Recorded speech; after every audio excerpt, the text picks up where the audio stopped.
So it's already 6:02. So hello everyone.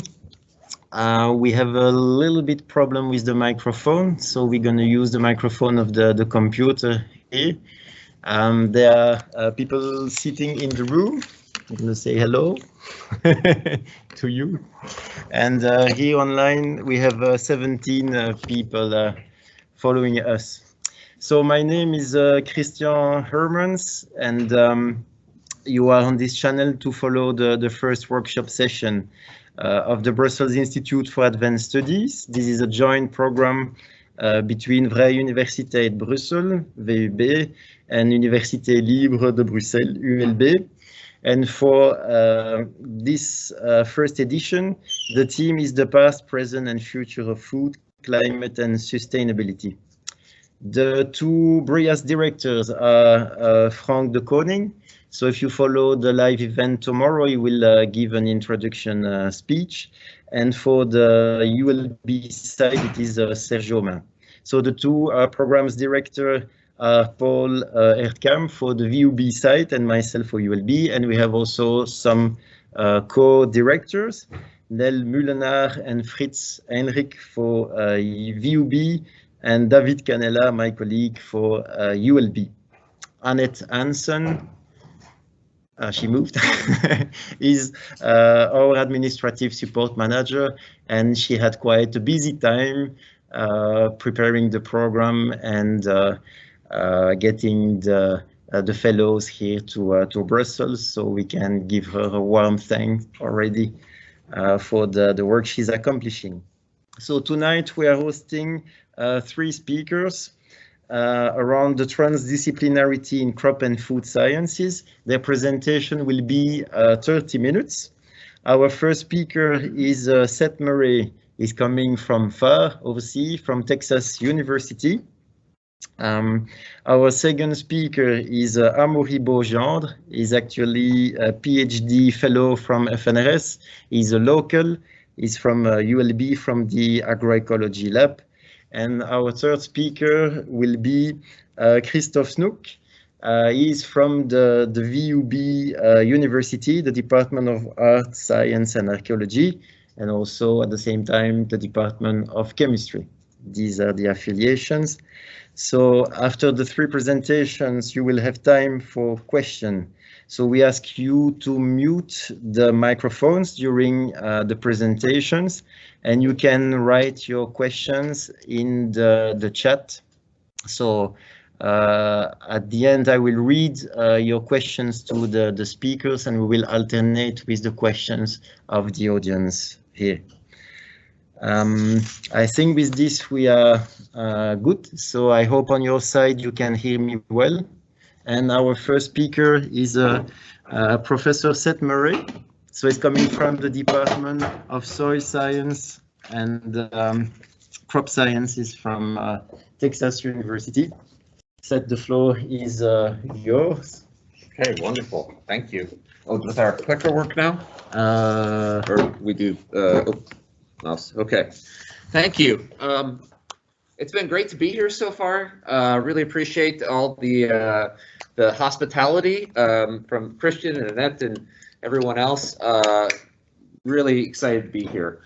I'm going to give a talk I've never given before.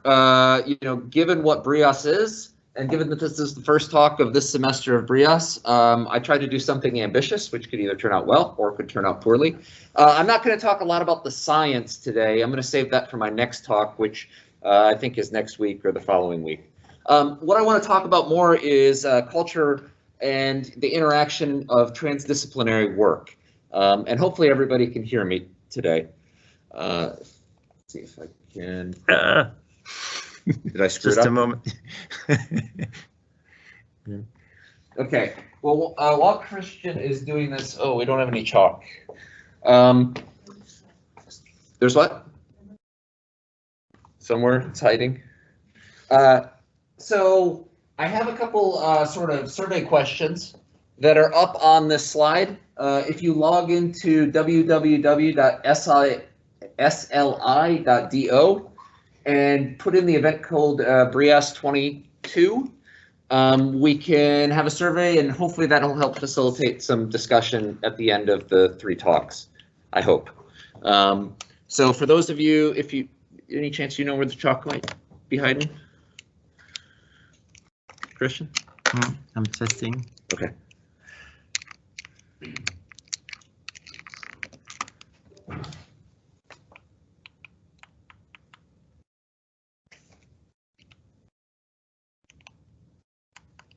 No. Just use the mouse. It's fine. Sorry. No problem. Well, if there's we can put this this event code is on some later slides as well. So be brief. 100 limit character limit on most questions. And again, www.sli.do, and then BrIAS is the event code. Okay. I'm just going to give you a little background about myself, because it's the first time at BrIAS. I've come from a long way, and I want to give you a little idea of what my background is, because it's quite diverse. So in high school, I was given a book by Wes Jackson called Becoming Native to This Place. And the idea in that book is that we will develop perennial polycultures that mimic natural systems. So getting away from annual monocultures. That's really what set me up for my career so far. So I went to Michigan State University, started a student organic farm there with my wife. I worked in a biotech lab doing sugar beet molecular genetics. And then we had the Bailey Scholars Program, which was very similar, I think, to some of the activities that BrIAS is hoping to accomplish. During that time, I did study in Wageningen in 2000, so I'm a little bit familiar with this part of the world, and that was really a great experience. I then went and did my PhD in plant breeding and genetics on sorghum bioenergy at Cornell University. I was working in molecular quantitative genetics and population genomics, and I mainly focused on high throughput phenotyping for GWAS and QTL mapping. So Texas A&M hired me out of my PhD as a professor. There I'm the maize breeder for the state of Texas. There's another one in Winway-Zhu in the High Plains. I focus on mycotoxins, specifically aflatoxin, yield, and adaptation to that subtropical environment. You can see there's not a lot of corn grown or maize grown in that environment. But my real focus now is on phenomics, and that's sort of what I'm going to tie into for this transdisciplinary aspect of agriculture here at the end. I also teach an undergraduate class on the history of U.S. agriculture, so it was really exciting to get the invitation to BrIAS, where history is part of the activities, and even art. And then I did have a one-year sabbatical where I was the senior advisor to the chief scientist at United States Department of Agriculture in Washington, D.C., where I focused on precision agriculture, remote sensing, and big data. And so there's a lot of transdisciplinary aspects in all of this. And that's sort of what I want to give you a taste of, especially for those who are unfamiliar with this type of work. Uh-oh. Okay, there we go. So to kick this off, thinking about transdisciplinary work, I always like to make this point because I think it's easy to forget, especially for graduate students being trained in a very hardcore scientific lab environment. A PhD is a philosophy degree, right? It's really important that we continue to have philosophical thoughts and discussions, right? Using our brain. When I was a graduate student, we started getting our first pipetting robots, and it was very apparent at that point that many of the jobs that I was being trained to do as a graduate student, eventually robots would take over, right? So we need to be thinking with our brains and thinking about the philosophy and the challenges of what we're trying to do, rather than sort of being automated on just using the same techniques that our disciplines have used over and over again. And I think on the robotics side, we're advancing quite rapidly, but also on the data analytics side. So artificial intelligence will replace a number of jobs that people have traditionally done. So we need to keep on remembering that a PhD is a philosophy degree and use our brains. Now, why are we here? Why are we in agriculture? Well, we're in agriculture and we're still doing agricultural research for the obvious reason that we're going to need to feed a growing world population, right? Going to graduate school, I heard this over and over again, that the most important thing are yield, yield, and yield. And then Norman Borlaug, the father of the Green Revolution, said to have saved more lives than any other person, was a Texas A&M faculty member. And this was his real focus, was increase food production regardless of the cost. And I think many, but maybe not all of this audience knows that, right? And so that's what a lot of us do in plant breeding, is focus on increasing yield. So I love to show this slide at the beginning of most of my talks. This is the historical change in yield, which is a measure of grain per unit area for a number of different crop species in the United States. It's all been normalized to the historical minimum, which is traditionally somewhere in the late 1800s. And it's a smooth 5-year moving average. So what we can see from this is the potato yield has increased, close to 11-fold over that 100 and some odd years of breeding and agronomy. Maize, the species I work in, has increased about 9-fold. So that's important because it means we have 9-fold more yield, but that also means there's 9-fold less land needed to produce the same amount of crop, right? So by any measure, that's a huge success. That frees up land for recreation, for ecosystem services, or for producing more food for a growing planet. But not all crops have experienced the same amount of gain. Now in maize, when we break that down in a common garden experiment, the estimation is about 50% is due to agronomy and about 50% is due to plant breeding. There was a study that just came out today, actually, in PNAS that sort of refutes that. And we could debate the pros and cons of that for a good chunk of the day. But this is really important to keep in mind.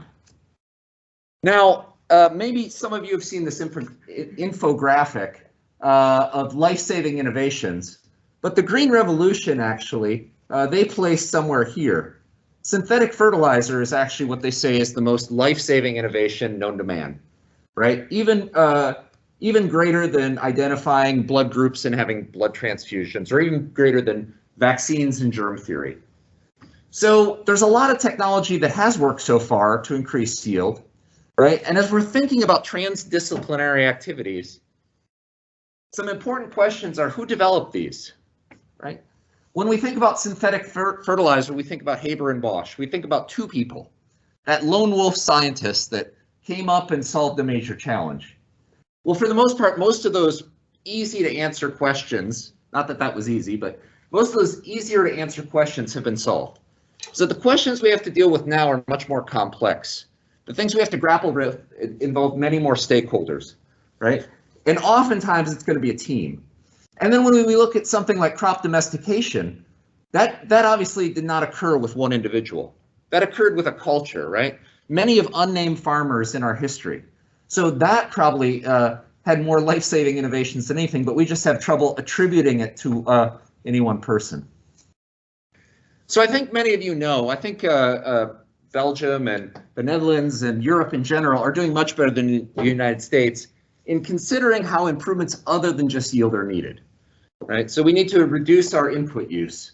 We need to consider human health and nutrition. We need to consider farmer profitability. In the United States, we have this area of the ocean we call the dead zone.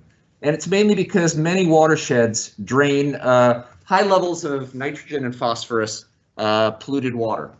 A lot of that comes from urban areas, but much of that also comes from farm areas. So the same type of technologies that we used for increasing yield could also be used to address these other challenges and make these other improvements. Now, one of the things I work on is trying to breed perennial polyculture crops. And so my two species that I work on in perennials are maize and sorghum. And so this just gives you an idea of the wild species, Zea diploperennis. This is in the middle of winter in South Texas. It's still green. The roots are still alive, still photosynthesizing, whereas Zea maize is now senesced. And then we have intermediate things in between that we're trying to breed, right? And the idea there is to provide additional ecosystem services. This is not an easy question. People have been working on this for 100 years. No one person can really do this alone. This is going to take a team. Let's see. Let me get rid of this. You guys see, is that the right one? Claire? Maybe? No. Oh, there we go. So as a plant breeder, the pace of change is very slow in plant breeding. I'm sort of a Samsung fanboy, so in 7 years, and we'll talk about the difference between this and plant breeding, we went from a BlackBerry to having a touchscreen that has a lot more functionality. in crop breeding, that's the difference between one new variety. So why is that? So this is really important to understand as you start embarking on transdisciplinary activities. Not everybody is used to this, especially when you deal with engineers who are used to dealing with controlled conditions such as improving a cell phone. So first of all, agriculture is hyper-local. So we've seen an increased emphasis on moving to mega varieties that cover much of the, at least in the United States. And as we try and go down to a farm scale or a field scale, some of those mega varieties are suboptimal, right? The way we manage our crop needs to be at a hyper-local scale, not at a landscape scale. This is difficult. Most technologies scale very well. Agriculture scales fairly poorly. There's all these large and long-term investments by individuals. So tractors, for instance, that's a large capital investment. They're on a certain row spacing. If you tell a farmer that we need to go to a narrower row spacing because it would increase yield, it's a number of years before they're going to be able to invest in that and recoup their investment. That's also not very common, I think, in a lot of other areas. Field production conditions cannot be controlled. So everybody's familiar with nature versus nurture. The phenotype is really a combination of nature and nurture. Nature by nurture, or G by E as we like to call it. But then we also have management, and G by E and by M. We have microbes. We have G by E by M by microbes, right? And these higher order interactions are really hard to not only measure, but also even to model. And that's one of the big challenges we have in doing sort of transdisciplinary work in agriculture. And then if we look at production, it's not just that phenotype, but it's also a decision by farmers in terms of the resources they have, the land that they're able to access, the market capitalization, and then other socioeconomic constraints. We have very slow iterations of that build, test, learn cycle. So if any of you are familiar with working with computer scientists, it's very easy for them to build something, test it, learn from it, and build a new iteration. For us in agriculture, we only get one opportunity per year. So that's definitely a hindrance. We have these black swan and gray swan events, right? COVID, black swan, the Ever Given, sort of a gray swan event. You can't predict them, and they're incredibly disruptive for our agricultural system, right? How do you incorporate that into some type of model or prediction? You really need people outside of your own narrow discipline to be able to figure those out. There's these deep connections between disparate stakeholders, really webs of interactions. It's not just the farmer, but it's the grain trader, it's the companies that supply the seed. There's commodity organizations. And in the United States, we've had this challenge with, as corn and soybeans have increased in the amount of field acres, that's increased the market share, it's increased planting and political organization, increased various types of subsidies for these crops, right? And therefore, then the crop gets improved even faster, and we lose planting acreage of some of our more minor crops. And then I don't know what happened with the numbering there, but one of the final problems was to mention is that things that we discover in the field in small research plots often don't actually scale to farmers. We see that because there's temporal and spatial differences, but we also see that because small plots may not be giving us realistic estimations. So when I'm embarking on a transdisciplinary activity, I try and be upfront with people on these things because they're not necessarily used to this, and that can really create a big culture clash as we move forward. So what is transdisciplinarity? So the thing we're probably all most common with, because it's the way that we're probably undertaking most of our studies, the way we're training most of our students, is interdisciplinarity. So we might have 6 different disciplines here, and each stays in their own box. They have their own cultures, their own norms.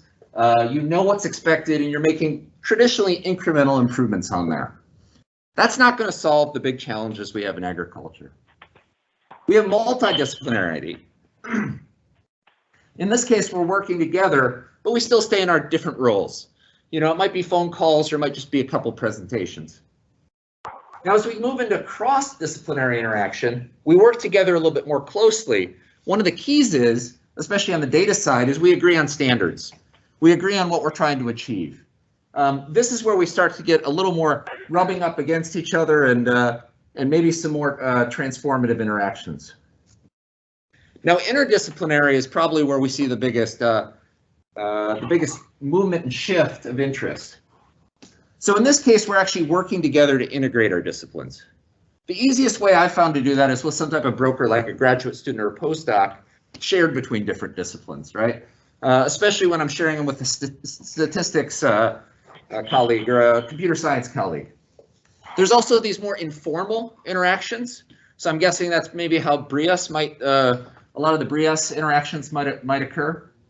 And then I see sort of these all-in interactions where an industry, where a company might hire computer scientists and statisticians and agronomists and entomologists, and they just expect them to solve a challenge or solve a problem or deliver a product. And in that case, everybody's all in, they're all sharing the same goals, everybody's on the same page. Now, when we move to transdisciplinary, I think this is really the most interesting because this is indeed where new disciplines are created, right? So instead of me using my skill set to answer your problem, I'm going to work with you and we're going to develop whole new ways of answering these questions. And so if the problem's well defined, it's actually not too hard. We're in our box. But with an ill-defined problem, what we start to see is a lot of frustration, right? Where are we going? What's our plan? What are we trying to achieve here? What's the goal? And so again, there's some Slido questions here. There's the code if you missed that before. But there's just a lot of frustration when you have an ill-defined problem. And I'm going to show you a little bit of an example of that, I hope, as I go further here. So a couple of interdisciplinary and transdisciplinary examples in agriculture that I think are really good. And I got to thank my colleague Randy Weiser, who is down at Montpellier and INRA. And we had some really nice discussion about this, forming this presentation. So cotton picking, this is a really interesting example. So historically, cotton was picked by manual labor, traditionally by slaves. And so there was always a goal of getting a mechanical harvester. But the problem is the cotton bolls ripen at different times. And so a mechanical harvester moving through there really decreases yield, actually decreases quality as well. So the mechanical engineers had to interact with the plant breeders to say, let's make a uniform ripening cotton. Okay, so that was transformative. But if you just have a uniform ripening cotton and a mechanical picker, you get a lot of trash. You get all the leaves and stuff. So they had to actually work with chemists to come up with defoliants that would remove all the leaves so the bolls were accessible for a mechanical picker to come through. And now as we're moving into the area of robotics and small scale, we're starting to see some of these things actually go in reverse. So genomics and sequencing, I'm guessing this audience is, or some of this audience is quite familiar with. A lot of different disciplines that had to be integrated there for genomics to move forward. And then finally, just the most recent example, the James Webb Space Telescope. You don't build an instrument like that without a lot of transdisciplinary interaction, right? It's just not even possible. So most of the transdisciplinary things are to achieve big outcomes, to dream big, to achieve new things. This is very different from the lone wolf scientist. So I came up with sort of brainstorming the 4 experiences I've had in transdisciplinary work. I'm really just going to talk for the rest of the time about that top left one, which was the unmanned aerial systems for agriculture project. But I've been part of the Crop Science Society's strategic planning process. A lot of different disciplines coming together and saying, what do we vision? What do we think the future looks like? When I was at the USDA, I had a listening session for the future of sustainable agriculture of the United States and where we should focus our research. Very, very transdisciplinary, a lot of interaction and coming up with new ideas. And I was part of the plant science decadal vision for where plant science should go in the next the next decade, the next 10 years. That was led by American Society of Plant Biology and a number of other scientific societies. A lot of interaction with different scientists there. And it's interesting, we don't all think the same. We don't all have the same goals. We don't all have the same language. And being able to accept that up front makes doing transdisciplinary work a lot easier. So I think I'm going to talk a lot about this in my next talk. I just wanted to give you some pictures of what I'm talking about. High throughput field phenotyping is where I think a lot of the future of plant science is. We use a lot of drones in our project. We've also built some field robots to collect data. And our goal is really just to find new signatures of eliteness, to measure new things and to treat those, at least in the phenomic selection case, we treat these phenomic measures as DNA markers. So phenomic selection is like genomic selection, except with phenomic markers. And a lot of this is helping us identify new stress signatures for farmers management, new phenotypes for basic biology. But I cannot do this alone, and I'm going to show you sort of why that occurred. Our project really began at Texas A&M. I and an agricultural engineer and an aerospace engineer proposed this, and we grew this to about 40 faculty across the Texas A&M system. And the main goal, again, ill-defined, so there was some friction and frustration, was to make collecting and using UAV or drone data routine in agriculture. And so we're going to leverage these field programs like my breeding program to collect as much data as possible. So the goal was to create some incentives then to bring the engineers, the computer scientists, the aerospace engineers to help us advance agriculture. Right? So the funding came from our college to bring them to help us. So that was really key, the resources. We wanted some specific case study successes, and we've gotten those with weed scientists, with plant breeders, with agronomists, to develop robust teams that could then go out and propose and get new grants, and that was really successful as well. And then to work with the extension and outreach people, because if we only focus on research and don't focus on the farmer, we're going to be missing a real opportunity to actually get these technologies used. And so this last part here, I actually posed this question to Fritz, and in history, what is your success metric? And I don't think it's the same for all disciplines, and this is where a lot of friction can come. That's one of the Slido questions: is what is the success metric for each of those disciplines? For some, it might be contracts and grants. For others, it's intellectual property or starting a company, and for others, it's students trained.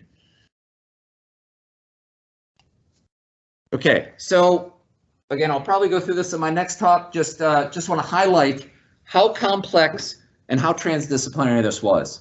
So I worked with aerospace engineers, with ecosystem scientists, with mechanical engineers, with geographers, with statisticians, computer scientists. All these folks were necessary to be integrated to come up with a plan to take and fly drones and provide actionable data. So this whole pipeline, from flying the UAV, which actually is one of the easier parts, to assembling it, correcting it, orthomosaicing it, identifying the plots in the ground, extracting the data, all this, I can't do any of this. I was never trained in how to do any of this. I relied on my colleagues, and then they were able to provide data that I could use to estimate genotypic values and determine which best variety was. Right?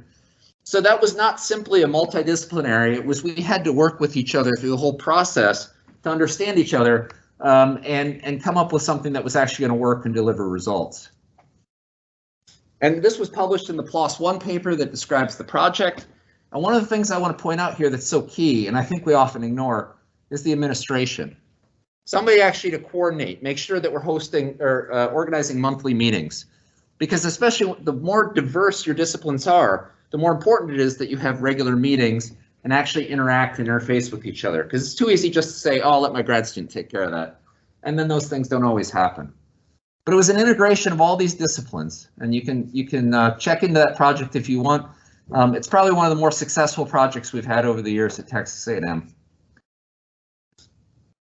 Most people start UAV projects with a goal. Our goal is we want to measure disease. We want to estimate yield. And so what we did that was different is we said, how can we maximize the most value for the most scientists involved in this project? And we figured out the best way to do that was to collect route packs, collect massive amounts of information that everybody could benefit from it all at once. And that turned out to be a really good strategy because then everybody got involved in the data collection and one person didn't just sort of run off with the whole project. And so phenomics has sort of become its own discipline. This is from the North American Plant Phenotyping Network that's incorporating all these different disciplines together. And these different disciplines don't share a lot of goals. They don't share a lot of language. And so this is really important to have an organization too that can help facilitate meetings and discussion and coordination. So I'll raise a question to you. Can we automate this? Can you automate innovation and transdisciplinary innovation? And if you think the answer is no, I'd encourage you to take a look at this Malcolm Gladwell article. This is one of the first articles I present to all grad students because intellectual ventures, which involves Bill Gates in this article, they sit around with a group of just people from different disciplines, from medical doctors to archaeologists, and they come up and brainstorm with new inventions and new innovations. And so they've actually been able to sort of automate and show that different groups can come up with the same really innovative idea. I think this is the highest holder of, one of the highest holders of patents now in the United States. Some people might say they're patent trolls, you know, we can argue that later. So just wrapping up here, so I want everybody to think a little bit about the dynamics of transdisciplinary projects, right? So one of the questions on your Slido poll is, you know, what do you like about group work? What do you not like about group work? Everybody has their own opinion. Some of the things that determine group dynamic balance is how big the group is, right? If you got a really big group, it's hard to communicate. If you got a really small group, it's really easy for one person to sort of take it off the rails. The number of leaders, the power structure, right? You have different interactions when you have grad students mixed with professors versus a bunch of professors or a bunch of grad students coming in equally. And then things like gender balance play a big role. And I think the sociology literature shows this pretty good. A lot of companies have gone to now doing personality trait evaluations, right? Are you an introvert? Are you an extrovert? If you get a team of all introverts, that can lead to some bad things. If you get a team of all extroverts, that can lead to some bad things too. And so tests like Myers-Briggs that help you understand, you know, how you communicate and interact with other people turn out to be really important for facilitating good teams. But I find more important are these discipline-specific dynamics, especially with a group like this. Because when I have a disagreement with somebody, it's not always clear, is that because our disciplines don't agree, or is that because I just think they're kind of a jerk, right? And that can lead to some projects really falling apart or working well. Some disciplines get asked more than others. Statisticians get asked a lot, I think, to participate in these big transdisciplinary projects. We always need the help of statisticians. I don't know that agriculturalists always get asked. And so in some cases, they're just over it. In other cases, they already know how to do these type of projects because they are sort of challenging. There's also very definitions of success, as I mentioned, and that's part of your Slido poll question.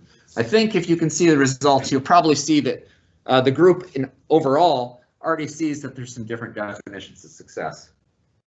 Service roles. One of the biggest blowups we had is because somebody felt like they were being treated just as a service. And they said, you know, I'm a world famous PI. Why would I do a service role for you? Right? And that makes doing a transdisciplinary project really difficult if everybody doesn't feel valued and that their intellectual contributions are feeling valued. Whereas other people are just fine playing service roles. They actually prefer it. And then how students are involved in research. I think this is my last slide, or last major slide here. So what have I learned? And you know, what does the literature say? You know, some of the most important aspects of working in big transdisciplinary projects are trust, right? If you don't trust people, you're not going to work with them. Buy-in, right? Does everybody believe in the mission and of the organization or the group? And then time investment. These are sort of the foundations. If you're not willing to invest the time, it's never going to work because transdisciplinary and interdisciplinary work always takes more time. Personalities are really important. We have no control over that. And I'm not a sports fan, but in the US, this is sort of a legendary team because you had all these superstars, but they didn't necessarily get along and they didn't win the Olympics like all their predecessors did, right? So you can't just form a dream team and hope it works. So we got to have shared goals. We got to agree on what the success is. What are the metrics? What do we care about? What's our end goal, right? You got to have resources. And then at the top, you need some leadership and some vision to help us make sure that we stay on track. And everybody really needs to be flexible because it's just much more of a challenge to work in a transdisciplinary way.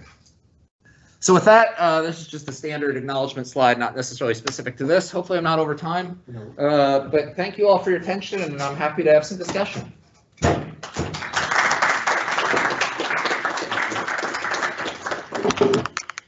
Okay, so thank you, Seth. I think this is a great introduction talk for the BrIAS session, so illustrating transdisciplinarity, which is at the heart of the program. Lost my mouse.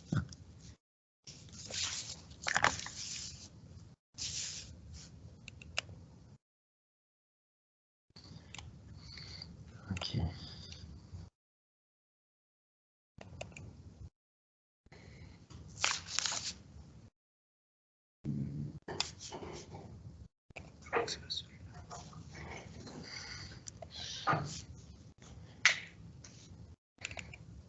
What is it? Right.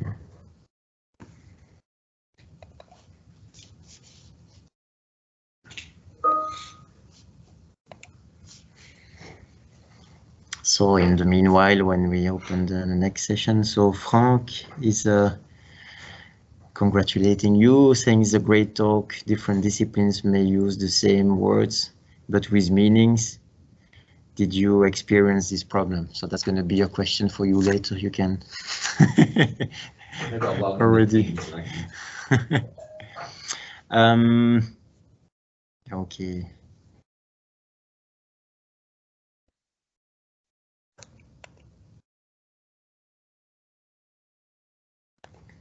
So I guess this is okay. So our next speaker is Amaury Beaugendre. He's from the agroecology lab, and the floor is yours. So the only thing is to talk close to the computer. Yes. So you can use the mouse here. Okay. So, thank you, Christian. Oops. Wait, I'm just trying to find the mouse. Say that Amaury. Yes, it's there. Okay. I have to say that Amaury had a tough challenge within 1 week to be ready for today. Yes. Yeah. Okay. Thank you. I hope everyone can hear me well. So, okay. So today, what I want to talk to you about is agroecology. So just in a few words, agroecology is often defined as both a scientific discipline, a movement, and agricultural practices. And agroecology has emerged quite recently in the 80s and has now become one of the possible pathways towards a more sustainable food systems. And why I want to talk to you about agroecology is because it is also often defined as transdisciplinary. And so what I want to do is to take the case of my own PhD research as a case study to see, well, how is my research in agroecology, well, is it transdisciplinary actually? If so, well, how is it transdisciplinary and what are the consequences of this transdisciplinarity on my work? So, although Seth already explained and defined transdisciplinarity, I will do it again because I have a slightly different definition of transdisciplinarity. Actually, it's quite of a broad and complex concept. And I will take more of a maybe philosophical or a research approach rather than group work. So first, also to perhaps, well, although that was already done, distinguish between terms that are very close from one another. So multidisciplinarity is rather the juxtaposition of different disciplines without really interactions between them. Interdisciplinarity will be rather when there are real interactions between different disciplines, and whether between different researchers from different disciplines or within a single researcher also to practice and use methods from different disciplines. And transdisciplinarity can be defined as being at once between the disciplines, across the different disciplines, and beyond each individual discipline. So this may be quite still fuzzy and confusing as a definition, so I will try to pinpoint a bit more what I want to say by that. So across the literature on transdisciplinarity, I find two main aspects of transdisciplinarity that come up. And the first one would be what we could call soft transdisciplinarity, which is rather a really high level of interdisciplinarity with really high integration between different disciplines. And then you have strong transdisciplinarity, where the idea is more of going beyond the disciplines by integrating non-scientific knowledge, by integrating participatory approaches with people that are not from the science world, or through action research, when the researchers really also are not just observers, but also act on what they are doing. And what often comes up also as notions with transdisciplinarity, I find, is an idea of several levels of reality. And so by that, what I understand personally is the idea of, if you can, different disciplines can look at the same subject with very different perspectives, and all those perspectives and ways to describe the same subject may not easily be summarized within one big discipline, or sometimes they can even be contradictory. And I think transdisciplinarity is also the idea to be able to juggle and acknowledge and recognize and accept that there are these different realities of the same reality, and yes, be able to accept this notion. And also often there is an idea of complex and systems thinking that goes with transdisciplinarity. So now, from one definition to another, what is agroecology? So first, I think it's fair to remind you that agricultural sciences are already in themselves multidisciplinary or even interdisciplinary, because it's basically an application of several other disciplines, such as genetics, plant physiology, soil science, ecology, economics. All of this applied to the agricultural world, and that gave birth in turn to several other disciplines, such as plant breeding, animal husbandry, phytopathology, weed science, and much more. But we could say that over time, maybe all these disciplines, as Seth also said, have tended to specialize themselves, and often revolving around an industrial model of farming. And so before explaining how agroecology works, I think it's useful to remind, with a bit of an exaggeration and a summary, how the industrial farming system thinks or works. So basically, you could think of your crop as kind of a factory where you would put inputs such as fertilizers, manual work or machine work, and so on, and try to optimize the conversion of these inputs into outputs, which are your grains, your legumes, and so on and so on. But also you have to acknowledge that, well, as your crop is in an open field, and there is the climate and pests that can disrupt your production, so you may also need to use other inputs, or also preventive measures, of course, to try to avoid these disruptions. So it's basically a lot of, okay, what nature doesn't give us, we try to provide it, and what it gives us that we do not want, we try to set it on the side. And agroecology tries to, well, there are many definitions of agroecology that are more or less broad, but I think the basic concept that unites all of these definitions is this idea of taking another look at the food systems and the crop systems, and rather trying to understand the ecological interactions and the processes that are at play within your agroecosystem, to try to nudge those processes towards production. So the ideas could be summarized in working with nature rather than against. Maybe it's a bit a bit hippie sounding, but it's kind of a good summary of it.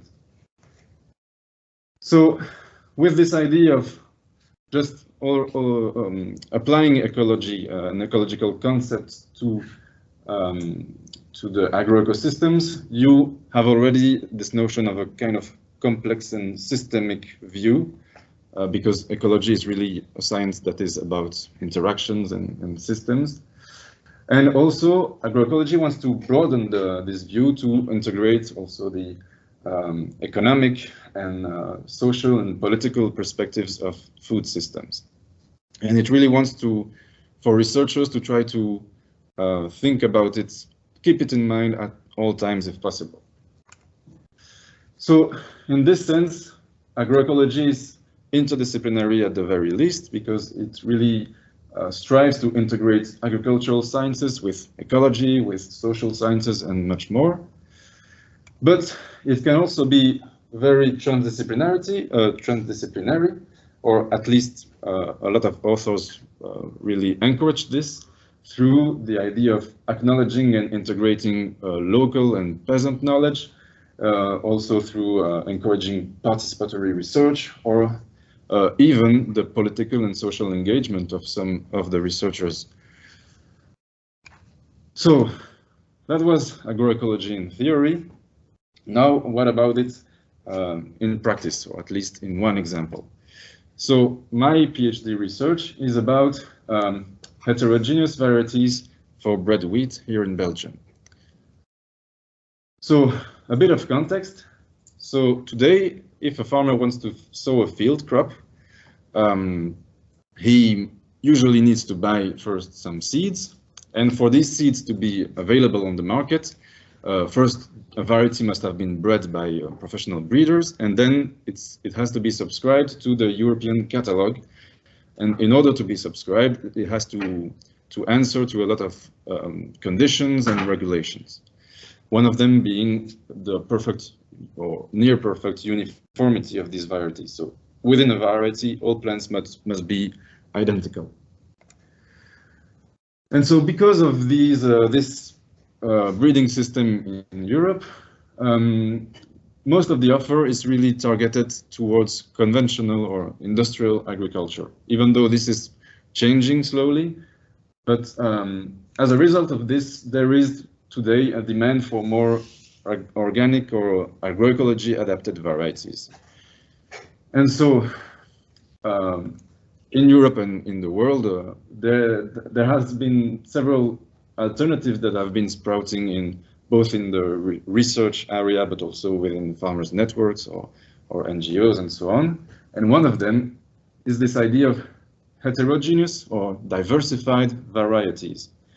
And the idea is that the diversity within the crop can come with several benefits, such as, to some degree, an ability to locally adapt over time to a given environment, or also the diversity can give rise to positive interaction within the crop that can help its stability and sometimes also productivity. And so we are looking at that. So my research can be really divided in two parts.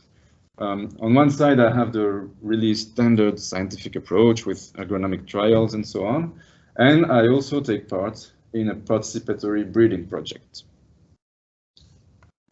And so I'm going to talk to you about both these aspects and try to see how they connect with transdisciplinarity and what impacts of transdisciplinarity it has on my work. So about the first part, the really standard scientific part, here our aim is really to gain a better understanding of all the ecological interactions that take place within these heterogeneous varieties. And with this better understanding, we hope that we can help guiding this new type of breeding that we call evolutionary plant breeding. And so to do that, we have agronomic trials with repetitions in an experimental station, and we make observations. And here we have rather a soft transdisciplinary approach, in the sense that we do have interdisciplinarity between several disciplines, so plant breeding, ecology, agronomy, maybe a little bit of genetics, and so on, and particularly a strong integration of frameworks and concepts of ecology. So in order to just to explain better where that leads us, I'll have to quickly explain what we are looking at. So what interests me is the plant interactions within those crops. So when you have just a single plant, if it's alone in a field, well, it has access to all the resources it needs, it will grow well. When you start adding other plants, there will be some competition taking place. If all the plants are identical, this will be a symmetric competition. So everybody will grow a little bit less than if they were on their own, but in the same way, right? So now if you have diversity, several things can happen.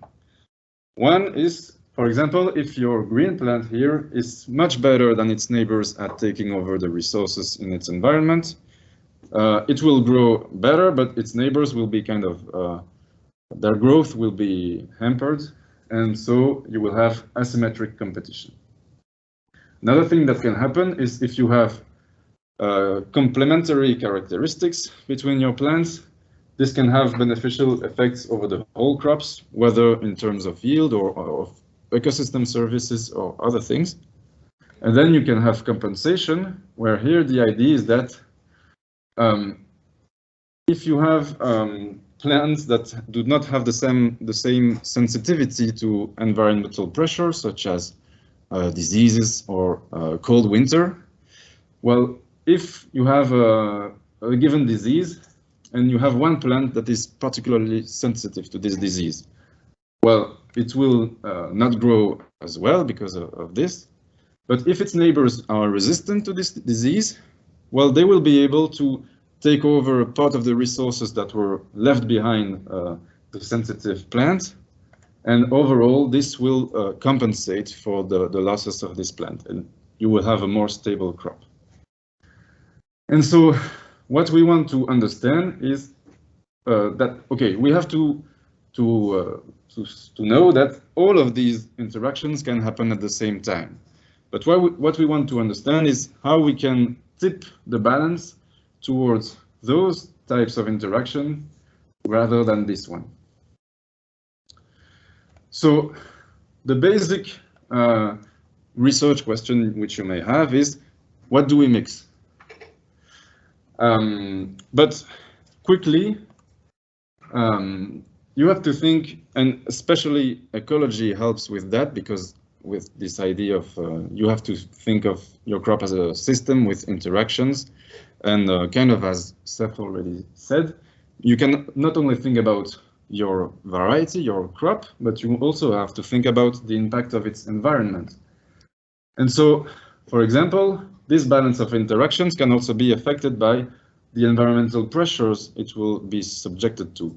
For example, in ecology, there is a concept that is called the stress gradient hypothesis that states that the more stressful the environment, the less competition there will be between plants or animals in an ecosystem, and the more cooperation or complementarity or compensation there might be. Another example is, okay, we just looked at the plants, but what about the effect of the weed plants that are also in the crop? You may also think about plant density, because if your plants are close to each other, the amount and the intensity and the nature of the interactions will perhaps not be the same as if they are far apart. And okay, you could think of many other things that can interact with all of this. So now you were questioning one agricultural practice, which is the type of breeding, but you end up having to think, oh, okay, maybe I also have to think about the impact of the other agricultural practice, and maybe we have to adapt other agricultural practice to our new type of breeding rather than just in the other way. And so questioning breeding leads to questioning, for example, plant density, as I was explaining. If you question plant density, you have to think about your weeding strategy and so on and so on. And then if you think about other agroecological practices that you might want to throw in the mix, such as mixed cropping with beans or pea or anything, or a no-till management, you have even more questions. So in a sense, I think, or at least in my point of view, this is partly thanks to the integration of ecology that this helped me to think and about all of these aspects and kind of pull on this thread that brought me more and more new questions. So now about the other part of my research is this participatory breeding project. Here we want to create one of these heterogeneous varieties for organic agriculture in Wallonia. And this project is in collaboration with two NGOs, Bio-Wallonie and Limester, and another research center, which is the Walloon Research Center for Agriculture. And here the main participatory issues was to, okay, we have to choose among existing varieties which one we can take and cross together to make this new diversified variety. And so our methodology was first doing field visits with farmers to try to identify the main criteria they might be looking for. And then together in a more restrained group with just so the two NGOs and the research center make the final choice of what we want to cross together. So here you have rather an example of this strong transdisciplinarity, which I defined at the beginning, where you have participatory action research. So participatory in the sense that, well, we involve people that are outside of the scientific community, and action research because we are also actively involved as researchers into this project and not just observers, right? And then there's also this idea of integrating non-scientific knowledge, which would be maybe the feeling or the preferences of the farmers, also notions about bakery and things like that. And here, again, the main consequence of transdisciplinarity, in my opinion, was even more questions. For example, one of the NGOs really wants to promote and works with ancient varieties. So that brought the question to us as to asking ourselves, okay, what is really the true potential of these ancient varieties? What is the true diversity?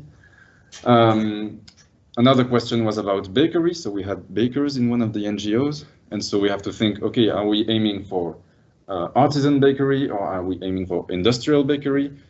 What does this change for us as breeders?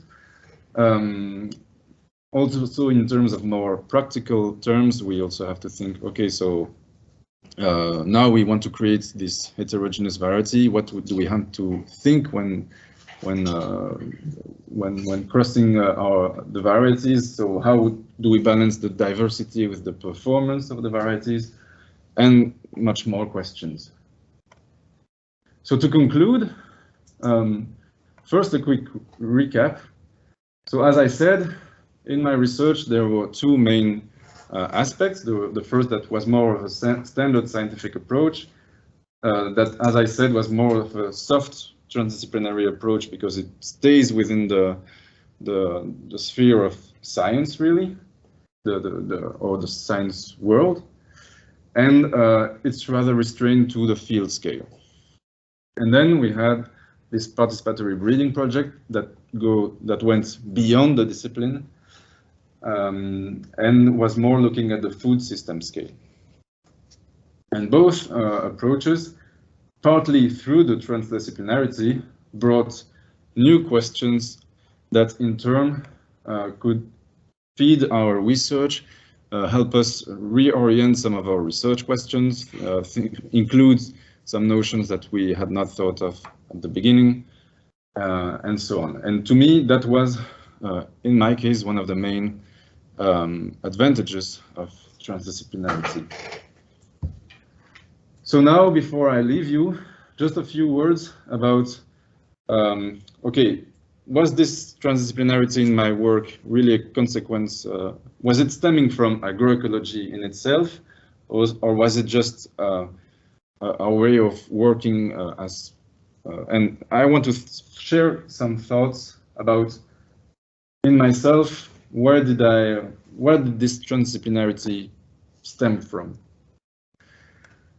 So I think the first thing is really my training. So I studied bioengineering and agricultural sciences here at ULB, and it's a very multidisciplinary training in itself. And so I think that first, really having all these different disciplines that are still fresh when starting the PhD helps having this notion of different levels of reality within one researcher. Then, to me, there was a strong influence of ecology as a science. It could work, I guess, with other disciplines, but I think it really helped me to get this systems thinking and interactions thinking and broad view. And then, of course, I had some agroecology courses where I learned about these approaches. So this gave me rather the soft transdisciplinarity side. And then there was also my professional environment. So here at the agroecology laboratory, I have colleagues that work on similar subjects, but with different perspectives. For example, we have some colleagues that work on it with a sociological perspective. So that also helps. There was my thesis supervisor, Marjolaine Visser, which really encourages this participatory approaches and thinking a bit outside the scope of our discipline. And I would never had the opportunity to join this participatory breeding project if I was not in this specific laboratory. So my professional environment brought me the transdisciplinarity. And then finally, a final thought on also the influence of non-professional aspects of our lives. And one thing I really thought of is that today in the political discourses, there is really the notion of deconstruction that is in the spirit of the times, particularly in I'm thinking about the new wave of feminism, for example, where the idea, it invites us, whatever we think about that, it invites us to consider our own position in society. And I think this notion, I also applied it to my position as a researcher and tried to think about, where do I come from, where all the truths that we have as researchers come from, and maybe reflect on this. And I think this also helps going towards transdisciplinary approaches. So I don't think I've really answered the question whether transdisciplinarity is really an essence of agroecology, but I hope these thoughts about my own path may help you answer the questions for yourselves. So that's it for me. Thank you very much for your attention, and I'll see you in the questions. Great job from Amaury. He's from the agroecology lab, part of the bioengineering school at ULB, and Marjolaine Visser is the PhD supervisor of Amaury. So we're going to disinfect a little bit. Our next speaker is Professor Christophe Snoek. So he's gonna do a presentation. The title is "You Are What You Eat." So if you're at home, you're having a dinner at the moment. So if you eat sausages, be aware of this. I see also online some of our friends from the Wiener Hansbach Foundation. This is a foundation supporting activities between ULB, Oxford University and Cambridge University. And Christophe got a fellowship a few years ago with the foundation. So this one, yes. If you have the red, red screen is okay. So the floor is yours. Thank you very much for the invitation. My talk is a bit different. I think we've heard a lot about transdisciplinarity, multidisciplinarity. I think what I'm showing to you today definitely is multidisciplinary, and I think it can even be called soft transdisciplinary. It's combining quite a lot of different disciplines. I mean, I myself did chemical engineering to start, and then I did archaeology to continue. So I'm combining two fields that seem at the beginning quite separate, but actually there's a lot of interactions between the two. So you are what you eat. It's one of the concepts we use in bioarchaeology to try to understand and reconstruct past diets using a wide range of different methods. And here I'm going to focus on the geochemical methods. And just a warning before I start. There you go. This presentation contains images of human remains. So if you nothing gruesome, but some skeletons and things like that. Nothing gruesome, so it's soft images, but I know some people are more sensitive to this, so I'll just letting you know. So you are what you eat, basically. Everything that goes through your lips, if you want, will leave a mark on your body, temporary or permanently, depending on what kind of part of your body we're looking at and depending on how old you end up becoming. But basically you are what you eat. Your bones, your teeth, your hair, your skin will pick up the elements, the chemical elements contained in your food and your drinks and incorporate them. And that's how, well, children grow, that's how our bones renew when we break them and things like that. So all the chemical elements from your food end up in your body one way or another.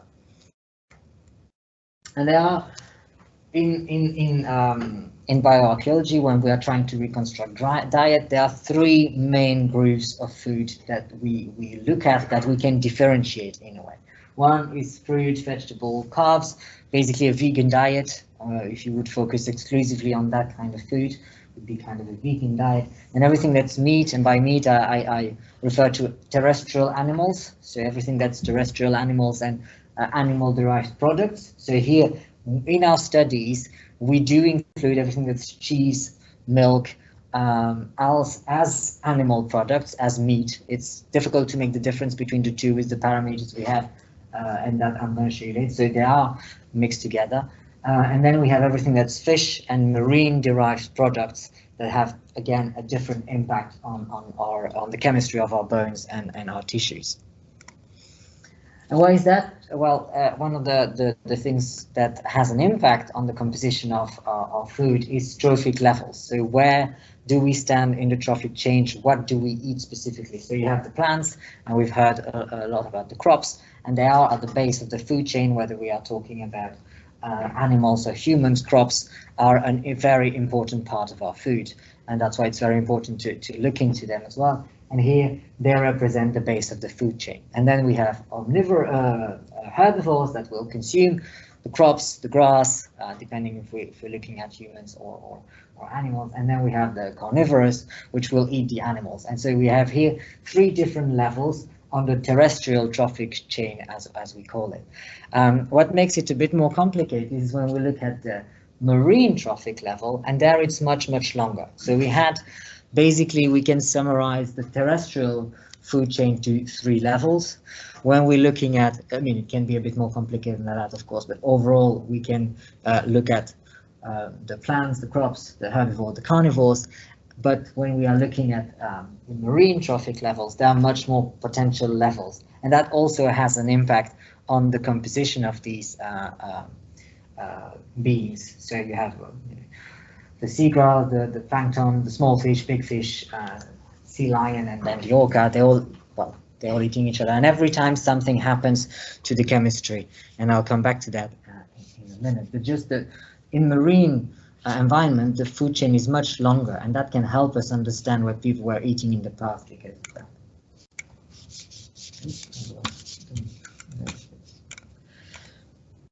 Another major difference is, and there was also evidenced by the two lectures here, is the type of crops that are consumed or that are fed to the animals. And we saw corn in the United States, wheat and barley in Europe. Still today, this is a big difference between the two areas in the world, where Americas will be focusing on corn and feeding a lot of their animals with corn, while in Europe will be focusing more on wheat and barley. It's not an absolute rule, but overall there is that difference still today between the two areas, and in the past as well. And they have different chemical compositions. Without going into the detail, you might have heard about C3 and C4 plants, and they are therefore different in their chemical composition, and that can be detected again. And so these are basically the concepts that are important to keep in mind when we're trying to reconstruct ancient diet. Different types of plants that have different composition and different trophic levels. And that's to allow us to understand what we were eating, but we can also try to understand where the food comes from. And there we can look at which part of the landscape were being used for crops, which parts of the landscape were being used for keeping the animals, or if people were moving, and to understand mobility and migration by extension. And so here is just a geological map of Belgium, and it's just to show, depending on where the crops are growing, their chemistry will also be different. If you have a granite soil or a basalt soil or a sandstone or a limestone, they have a different chemistry, and that chemistry will be to a certain extent reflected into the plants that are growing on them. And so that allows to a certain extent to identify where the crops were grown, and therefore where the food comes from. And to do that, well, that's also an important caveat for today. Today, if we're looking at small scales, basically it's more a difference of where you go shopping. With mondialization, etc., you get a lot of your food from the supermarket. You don't really know exactly where it comes from. But if we're looking back in the past, I mean, certain periods, the Roman Empire, there was a lot of trade, a lot of exchange, it's more complicated. But if we go even before that, we can assume that most of the food, which means the crops, would be sourced locally. And so that can allow us to understand where the food comes from. But today it's a bit more complicated, but still I'll show you a couple of examples. We can still make clear differences today in modern humans between people living in the Americas and people living in Europe. And to do that, we use isotopes. So I don't know how familiar you are with isotopes, so I'm just going to try and give a brief introduction to isotopes. And basically, isotope is the same variation of it's the same chemical elements, but with different number of neutrons. So they have the same chemical elements, basically almost the same chemical properties. There's some slight differences because they have a different weight. And so you have carbon 12, carbon 13, carbon 14 here. Carbon 14 is the one that is commonly used for radiocarbon dating. But we have also carbon 12 and carbon 13, and those two can be used together to track trophic level and differences between crop types. So here is where we can differentiate corn, maize from wheat and barley, because they have a different way of assimilating carbon, and therefore their isotopic composition will be different in terms of carbon. And that will be reflected in our bones and our bodies. So if we are eating a lot of maize, a lot of corn, we will have much higher amount of carbon 13 in our bones and our teeth than if we are eating mostly wheat and barley. And that can be measured in ancient human remains to reconstruct that. And so here are other isotopes that I'm going to talk about today, which are nitrogen, also used for trophic level determination. And then we have oxygen and strontium, which are mostly oxygen used to trace the origin of the water that we drink mostly, or the water contained in our food, and strontium being used for identifying the geographical origin of the plants and the animals that we eat. And so how does this work? Just to come back to the trophic level, basically the plants that you eat have a certain amount of carbon 12 and carbon 13.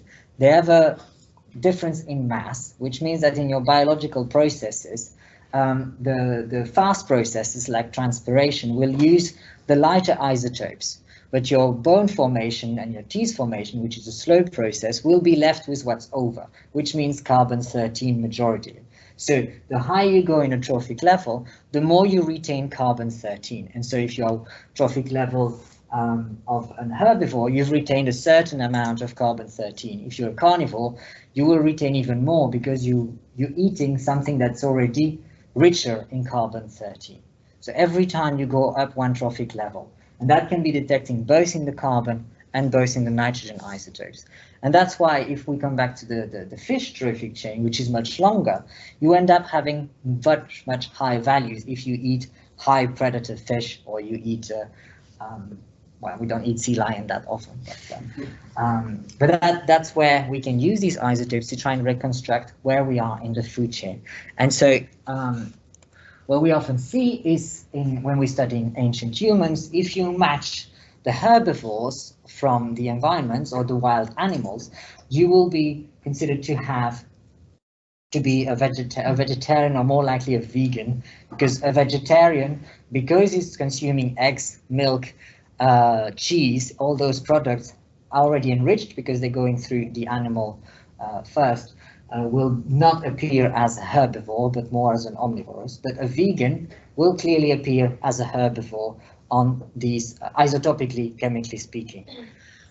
An omnivore will appear between the two trophic levels. We as humans, most of us, I mean, there are vegans, vegetarians, but still today I think the majority eat a bit of everything. We will land between the two trophic levels. So we are at 1.5 if we want. And so that is allowing us to detect. But sometimes we're a bit higher, sometimes a bit lower, and that allows us through time to see if there was an increase in meat consumption, decrease in meat consumption, etc., etc. One thing that I should mention that's making this even more complicated is the use of animal manure, so animal fertilizers, because it's an animal product that we put on a plant that the plant picks up. So when they were using animal manure, the plants have values of a herbivore, and so the herbivore has a value of a carnivore. So it makes it a bit more complicated, and so these are little things to it's not that straightforward. So baselines are important, comparison data is important, but overall it allows us to gain quite nice insight into the past diets.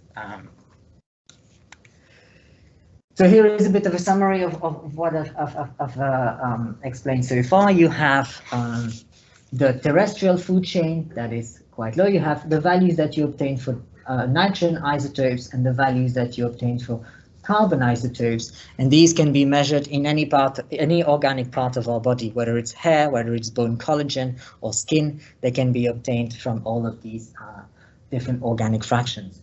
And we have here the terrestrial food chain, and there we have the marine food chain. As you can see, that reaches much higher nitrogen values because there are more trophic levels involved. The difference here between C3 and C4, that's the wheat and barley, main component of the food in Europe, and here C4 plants like maize, which are the major component of the food in the US. And so you will see major differences, mostly on carbon for that. And here I'm just giving you a couple of examples of students we've analyzed. We've analyzed their hair, not their bones, don't worry, we didn't take away a piece of their bones, so we can do that as well in hair, and it worked quite nicely. So you have a group, well, mostly when we do that in Belgium, we mostly have European students, but sometimes we have people coming from elsewhere. And here we have 2 students from the US, and clearly you see the 2 students from the US do plot completely at the other side of the graph because they have consumed mostly corn-based food prior to arrival. Here we have Europeans, they plot where we expect them to plot. I'm part of that group, omnivorous Europeans, and then we have 5 people that pretended to be vegan. I say pretended because the data says otherwise. These 2 are clearly vegan, but these 2 clearly have too high values to be fully vegan. And actually, when we're trying to get more information, realize that sometimes when no one was looking, they were eating a piece of cheese or going for a burger. So, but again, in modern context, we can use that, and that's a proof of concept that it shows it does work. We can differentiate people from different places, people eating different kinds of food. Here's another example, and I'm just going to focus on one here because it's quite an interesting case. It's again the hair of students from a couple of years later, and we had a student from Brazil, and we analyzed the end of her hair, so the tip of her hair, and the roots. So the roots, she had been in Belgium for a couple of months. So the root was clearly Belgian diet, but the tip was clearly not Belgian diet. And we can see that there's a quite big shift in her carbon values going from the tip of her hair, which is technically a Brazilian diet, all the way to Belgium. I mean, we do see quite shift, and where there she fits with the general Belgian group. And again, that shows that the ones on the one side, they were consuming food mostly based from a corn food chain versus wheat and barley here in Europe. Another isotopic system that's interesting, and I'll just mention it, but I'm not going to talk much more about that one, is oxygen. And here we're looking at oxygen 16 and oxygen 18, and again, 18 being much heavier. It will react, react differently. So the water evaporates from the ocean, and there we have a certain proportion of oxygen 16 and oxygen 18. And the first rainfall, oxygen 18 being heavier, will be released closer to the coast. And the further inland we go, the less oxygen 18 is available, and we get more and more oxygen 16 in comparison. So if you're living close to the coast where there's a lot of rainfall that comes directly from the ocean, you will have a different isotopic signature in the water you drink, and therefore in your bones and your teeth, compared to someone living up the mountains or behind a mountain where most of the rainfall would already have fallen. So that again allows us to detect where the water comes from. And then again track potential mobility. And then strontium isotope, which is the isotope I focus most of my work on, is used for understanding where the food comes from, and by extension understanding landscape use and mobility, which are heavily linked for me to crop management and that kind of problematics as well. And so depending on the soil, the strontium will be released, it will be picked up by the plants, we'll eat the plants, and then we can detect where the food comes from. And that's important to make the difference, not where the person comes from, but it's where the food that the person consumes comes from. And so again, we're going back to the food, which is the fundament of everything in life. And so what we do measure the strontium isotopes in the human remains, bones, teeth, different kinds of human remains, and we compare them to the local environment, so local baselines. We try to create these local baselines of what we call the biologically available strontium, because it's not all the strontium that is present in the rocks or the soil is picked up by the plants. There's only the bioavailable fraction of the labile fraction that is picked up, and we need to understand that, because that's, at the end of the day, we eat plants and animals eating the plants, and we don't eat the soil. So we have to make the difference between that as well, because there are geological maps, there are geological strontium data for the bedrock, but there's a huge difference between the two. And so that's the fun part of my job. I get to go a bit all over the world to collect plants, and we have to go, for the purpose of archaeology, away from crops, away from modern crops and modern fertilizers, because they bring in their own chemistry that wasn't present in the past. So we end up going in remote places, beautiful lakes in Florida, or little creeks in Greece and things like that. So it's quite nice to try and avoid humans for a few weeks. But so we have to go and get all those plans to try and construct these maps to help us interpret our data. It's not always that easy. I mean, we are currently doing the map of Belgium, and if you see Belgium, that's the big yellow spot here, because, well, up to a certain few years back, we were lighting our motorways all night long, which was silly, but so that's why you have a big spot here for Belgium. But basically, we have 370 inhabitants per square kilometer. So trying to find places where there's no impact of human is not that straightforward. So it's a bit of a challenge. We're trying, and we're also trying to understand the impact of human on the chemistry of the environment to try and see if we can go backwards, but that's not that straightforward. That's where, again, the transdisciplinarity is fundamental, and the different aspects are to be played. If we go to Sweden, 25 inhabitants per square kilometer, it's quite easy to sample, except in the big cities. So different problems over there. But Belgium and the Netherlands is even worse, because there you can imagine with the dikes they've built, even the soil has moved. It's not only covered, it's moved. So doing the Netherlands is rather complicated, and they've used different ways to look into that. Just to show you one of the instruments we're using at the VB to do these measurements is just a multi-collector inductively coupled plasma mass spectrometer. It's just quite a big instrument actually, and even though we're focusing on bioarchaeology, the type of instruments we use are state-of-the-art geochemical facilities that we share with the rest of the geochemistry and chemistry department, where they're looking also at meteorites, dinosaurs, paleothems, climate reconstructions, etc., which is quite nice to keep working with the people with the different disciplines, because as another topic of this BrIAS is climate, and the two are always quite intertwined, and so it's always quite interesting to, they keep us on my toes. And so I hope I've given you a bit of a background of what we can tell. So I just want to show you a few case studies of when we've used these proxies to understand past diets and past landscape use, and convince you that it has value for modern studies as well. So when we're doing isotope bioarchaeology, so here is the human remains I mentioned. We look at animal, human remains, plant remains as well. You'll hear more about plant remains tomorrow, I think, from Fritz. So I will focus mostly on the human remains, which is what I work on. And there are two kinds of human remains in the archaeological record. There are more, but these are the two major ones. It's inhumations and cremations. Either you are buried as a skeleton or you are cremated, and basically you don't end up in ashes. You actually, to end up in ashes, you need to be crushed. It's a bit gruesome, but so when you are cremated, your body is just broken. It's just very fragile. The organic matter is gone of your bones, and so they break, but they don't turn into ashes. So you see at the end there, that's just an archaeological cremation. After the pyre was out, they go and pick up the bones, they put them in an urn or another type of container, and they bury it. We've done quite, so that's me there on the photo. We're doing experimental cremations. We're doing that quite regularly to try and understand pyre collapse, and that's not all complete different area of research that I'm looking at. But we do have these two kinds of human remains, and the methods that we're using need to be adapted, because for cremation specifically, because of the high temperatures that we've reached, up to 1,000 degrees, we've destroyed all organic matter. So carbon, nitrogen can't be measured on those. So we need to find other proxies.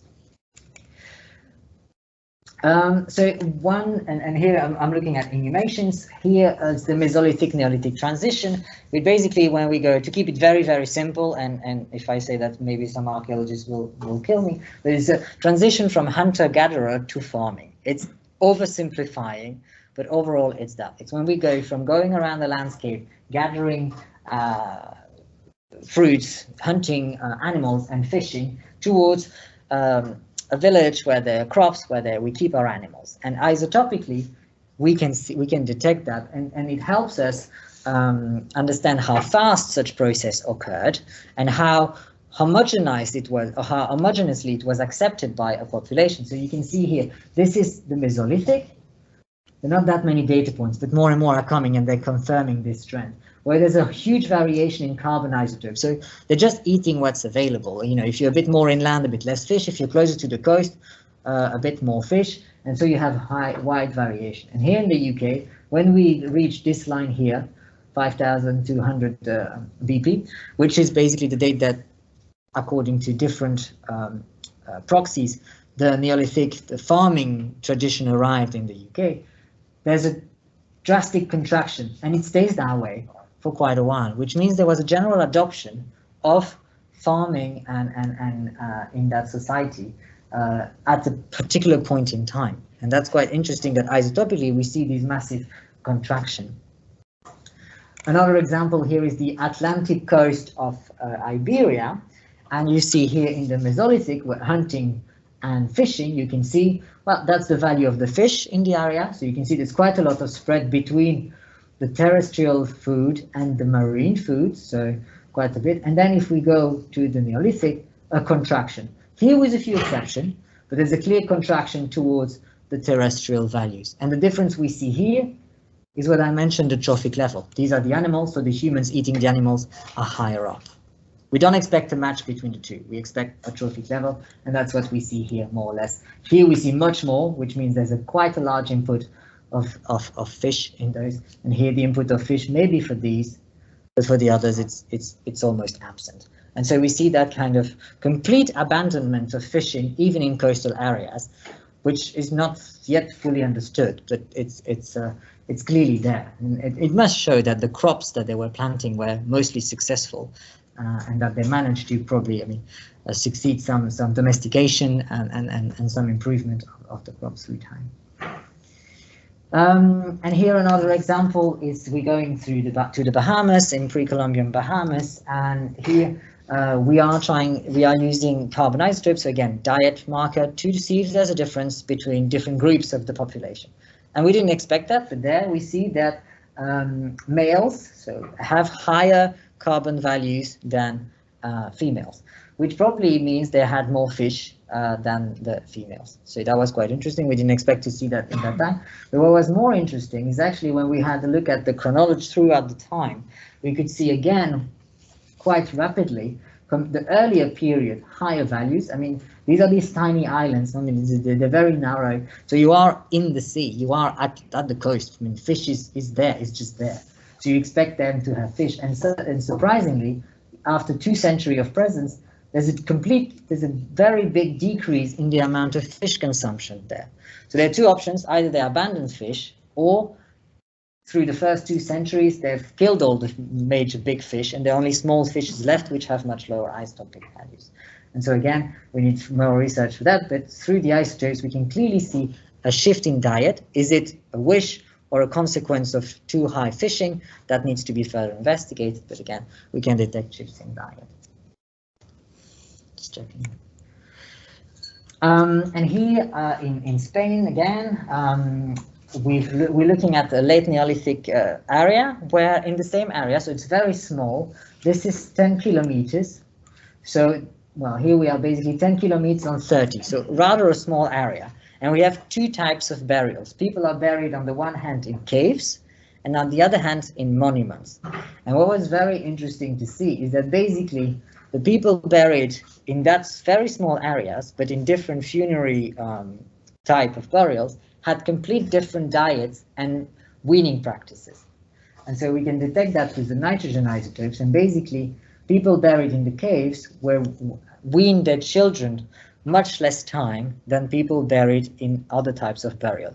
So they kept, so they decided that their children would eat normal food much sooner and the other group much later, even though they're in a very restricted area.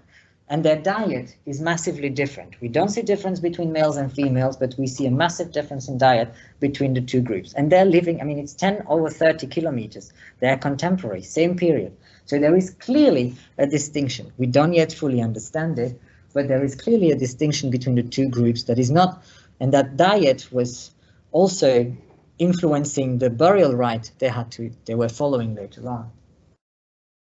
And this is confirmed by the strontium isotope that shows that the people buried in one type of monument used a very narrow part of the landscape, probably close to where they were, while the others had to use a huge part of the landscape. They have much higher range of values, and suggesting again that they were not using the same part of the landscape, even though they were living in very high proximity.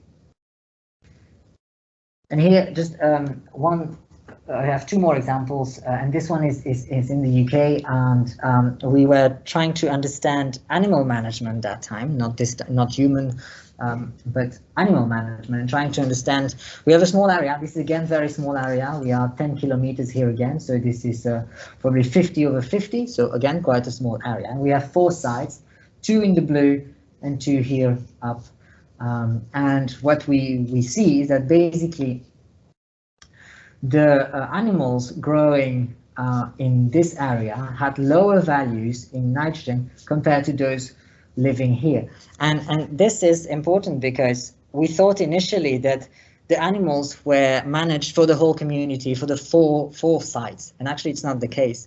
They were not consuming there were 2 groups of animals, and they were kept separate. So there's the animal management there that shows that we have 2 groups of animals, not just one area and then they go to the villages to be eaten. No, each village was managing its own group of animals. And the strontium isotope, I'm not going to go too much into detail here, confirmed this, so that was quite interesting. We did expect much more homogeneity between the two groups, and we didn't see that. And a final example is I've had the chance to work on Stonehenge back when I was in the UK. So I guess most of you are familiar with this site. So it's one of the most iconic British sites, and it's going back to the Neolithic. So it's a bit more recent than the pyramids, but it's more or less at the same time. And basically, it's a burial ground. So there's a lot of human remains being buried there. All of them have been cremated. That's why they came to me to try and solve, to answer some of the questions. So here you can see a schematic, and basically the stones don't exist anymore. But each of these circles had a stone, and under that stone was a cremation burial. So they found cremation human remains under there. And here you can see how far it is. That's the existing structure. And that's where these burials were. The stones that were there initially have disappeared, but we know they were there through different petrographic and geochemical analysis. And so what's a bit sad is that they were excavated in the 20s, and back in the days they didn't really care about human remains. If it's not gold, if it's not pottery, if it's not something fancy and shiny, we don't care. So they said, okay, we've got all these human remains from these 50 pits, let's just throw them all in this pit. And so they've mixed up the bones of 50 people. When they're full skeleton, it's quite easy to recognize. When it's cremations, it's very, very hard. So from the 50, we managed to identify 25, which was already a big success, but it was kind of a challenge to do that. So we identified 25 because we found 25 identical cranial bone fragments. And you only have one of those in your skeleton, so you have two. They can't belong to the same person. That's how we can detect different individuals.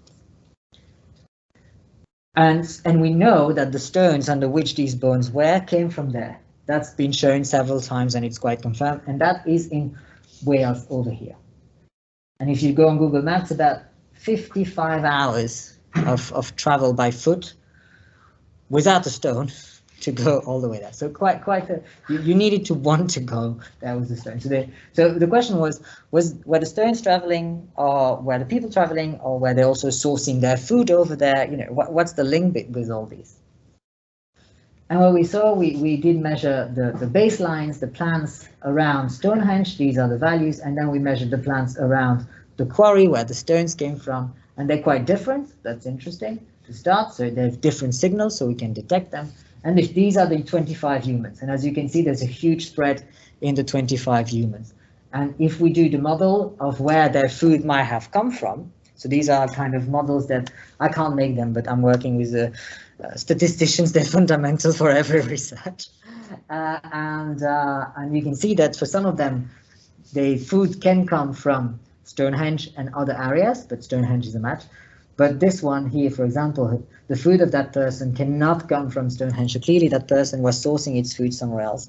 And one of the matches, interestingly, is where the stones came from. So that's again where we can try and from the food that the people ate and from the signature that food left on them, we can understand where they potentially came from.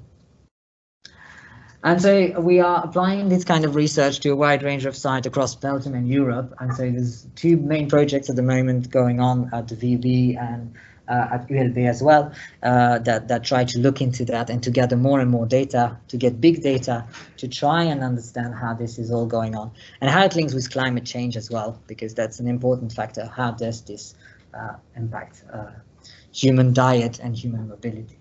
So, yeah, thank you very much.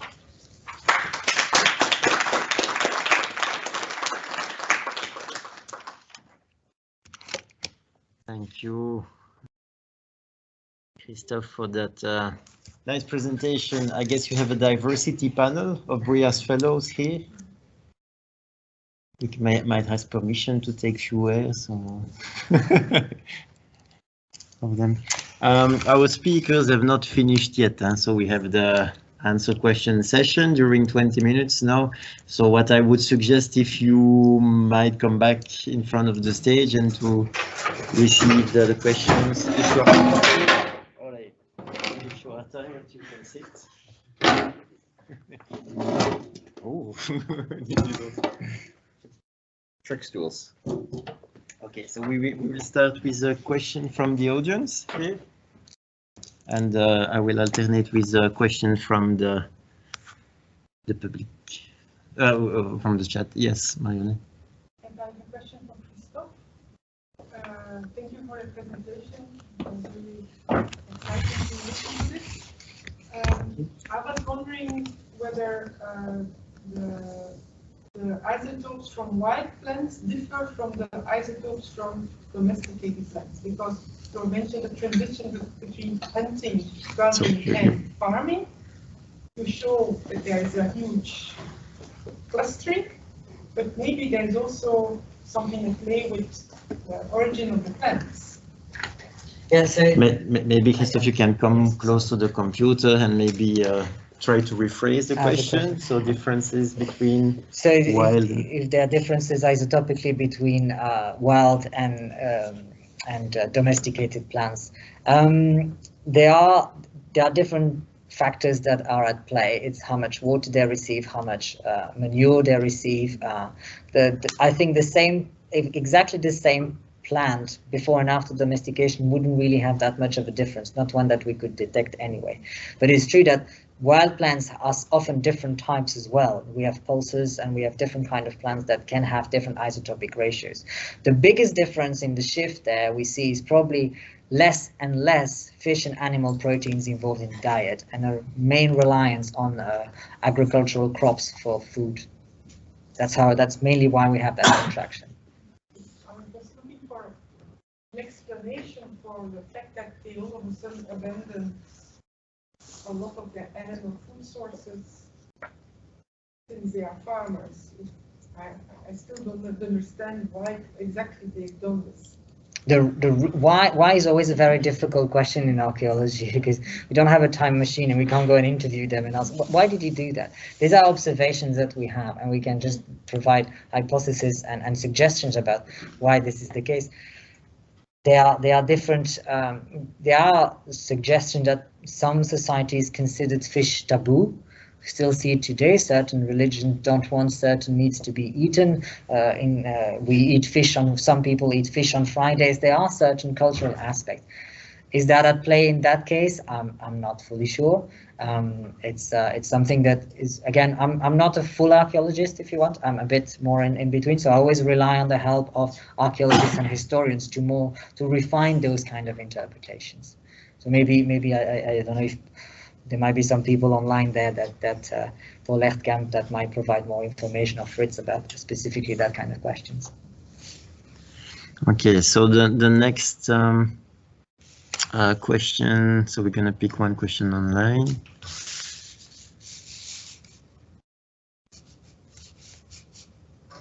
No. So why isn't? So in the meanwhile, maybe someone from the audience can ask another question. I don't know, where's this coming?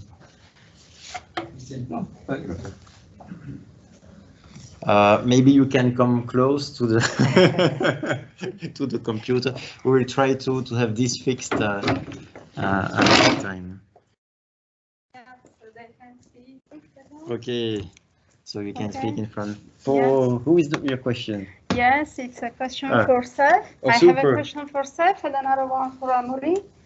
Hello, everybody. I am Antonella Pasqualone from the University of Bari, Italy. My question, first of all, congratulations, Seth, for your great presentation. Very nice, really. Just one question that's clever.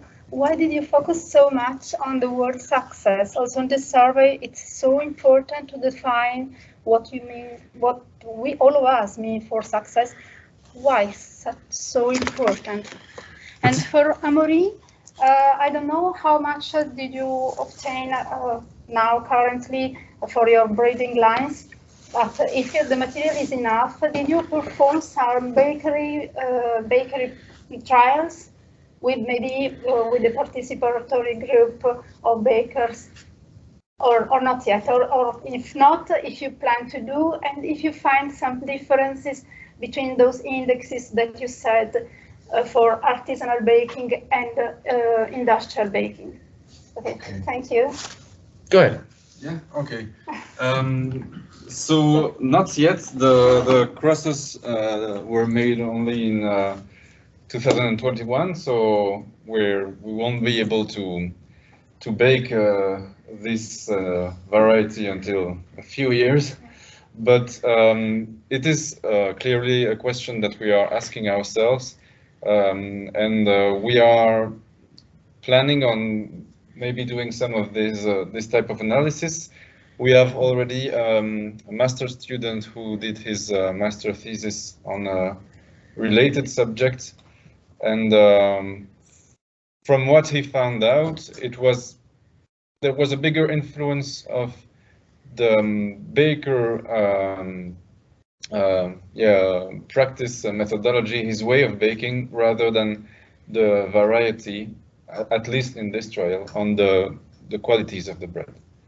And of course, it's very interesting the intuition of some bakers is that some of these indicators are really important for the industry because they have calibrated protocols and industry lines, and that the artisan bakers can be more flexible for some of these. And so it would be interesting to find out which indicators are really not so much important for artisan bakery and which ones still really affect the baking processes. But we only have some thoughts on it, but no results yet. Great. So thank you so much for your question. It's a great one. It gives me an opportunity to talk about the Slido and the survey. And I gotta say, when I do this in class, you know, my students' grade depends on it. So they all participate, but I only had 5 participants. So we don't have robust answers here. But the reason that success is so important is, well, I mean, part of it is probably should be prefaced by I'm a utilitarian. So I think if you feel like you're successful, then everybody wins, right? But people are going to be more bought into a project if you define success. So I informally ask people since I've been here, and I've asked people at home, you know, what is success in your discipline? The most common answer is publications, right? Publications is the most common answer. So if people think they contribute a little bit and they get on a publication, they tend to be more engaged in a project. In some disciplines, I found it's more about bringing in money. So for whatever reason, you know, they need to report that they brought in money. So they care much more about being on a grant than they care about being on publications. So if I know that at the beginning, I can say, okay, if your goal is to be on a grant, then I'll focus on getting you on a grant and not on a publication. Everybody's much more successful that way, or everybody feels much more bought in because they feel more successful that way.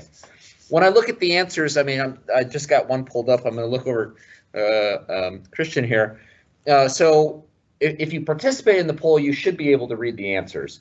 So what defines success for agriculture researchers? Instead of publications, the answers were yield increase, food for all, improving efficiency, improved efficiency, sustainability of production, and having an impact on the ground that improves productivity and sustainability. Those are sort of big, lofty goals. I don't know how you measure those, and if you can't measure them, then how do you show that the project's been successful? So, you know, having some benchmarks like we're going to provide training for 2 graduate students, or we're gonna, you know, have a publication. I think everybody can buy into that. And then what I think people put as success is more of like a vision where you're hoping to go. That's my experience. But does that answer your question? Yes. I'm just thinking that it's important, of course, reaching the target, but it's so important also to learn during the pathway. Not as important as to reach. Absolutely. So the comment was that learning in the pathway is important, but what we should remember is that's important for you, right? So an engineer may not say that, right? For me, what's important is having fun and that everybody feels successful in a project. That's more, I mean, I don't need any more publications are great, but you know, it's not going to make or break me, whereas for a PhD student, it will. So if everybody's honest at the beginning of what they need to get out of it, I think it makes a project much more smooth for everybody, right? And just don't think that everybody thinks publications is the only thing, or a tenured position is the other thing, because that's just not true from my sort of informal surveys over the years. Sorry. Okay, so we'll pick a question from the. So Frank is congratulating you. So different disciplines may use the same words, but with meanings. Did you experience this problem? If that question is for me, Yes. Different disciplines use the same words, but have different meanings. I don't think we actually had that issue. I think it was more just what was one of the real common ones in our UAV project. I want to say it was like ground control points. So that was one that took people a while to figure out what that means, and it means you have something on the ground that when a drone flies over, it can be referenced to a map. And so when people didn't know what that means, and our farm manager comes and is like, "What is this? This isn't the way of the tractor," and pulls it out. Obviously, there's sort of a culture clash there, because for the agricultural engineers and our geographers, they say we need those ground control points or the data is worthless, right? But if not everybody's on the same page, even the technicians and like the janitor, then we have a problem. But we never had a problem with the same words having two different meanings in my experience. Okay, still for you. Peter, so he's looking forward to meeting you later in January. Fully agreeing with everything you said, I would like to hear your views on how to avoid that the trans aspect goes too far and becomes an aim in itself rather than a means to achieve certain aims. So that's an interesting question. So if the question is, how do you make sure the transdisciplinary aspect doesn't become the focus in itself? I mean, I think there's so little emphasis on that. I actually think it'd be exciting if it became a means to itself. That's how new disciplines are formed, for one. Second of all, there's not a lot of roadmaps for success in transdisciplinary projects. Usually we just look at them in retrospect. So if somebody would actually study that, like a sociologist, or I think that'd be very helpful. But again, it all depends on what you want to get out of it. If you want to get out something discipline specific, then probably shouldn't engage in a transdisciplinary project to begin with. I don't know. I don't know if that helps. Mm-hmm. And Peter says, greeting from upstate New York. Okay. Okay. Question for Amaury. Still Peter. Very much liked Amaury's slides on plant-to-plant interactions in heterogeneous crops. I would be interested in his experience views on the impact of heterogeneous crops on pests and pathogens. For information, I've worked with FAO and EU researchers on several initiatives involving a participatory approach on a broader scale in developing national agriculture research strategies. So do you want me to I can read I can answer, okay, yeah. Of course.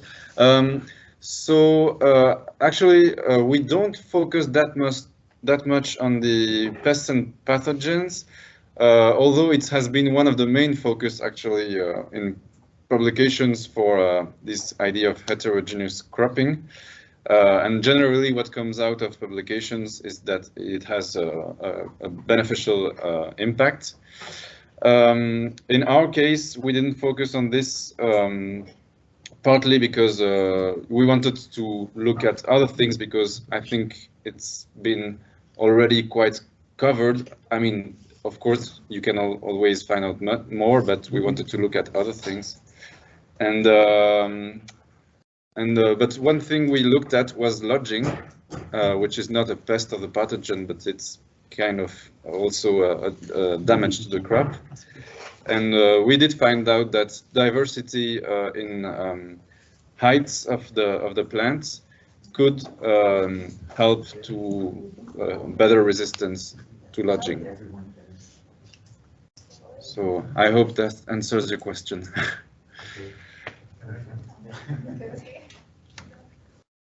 Hello. My name is Harry Oldeventering from the VUB, and I also have a question for you, Amaury. Of course. I was interested to see that you're looking at one species for mechanisms of intercropping and mechanisms of complementarity and compensation, as you call it. And I wonder why you specifically focus on one species, because you can expect to have much bigger effects of complementarity when you would intercrop different species? Indeed, that is very true. As I try to explain, I think the answer, the genesis of the project was trying to answer this problem of the variety offer, and so it's one of the actual answers, and we started from this. And of course, there is also we have interest in associations with leguminous crops. So, for example, it can also be clover that is not a harvestable crop. And we would have liked to look at it also, but for practical reasons, we decided to first focus on a single crop, and hoping that we can pave the way for stepping up towards even more diversity. Okay. I don't know if that answers the question. A bit, yeah. Thank you.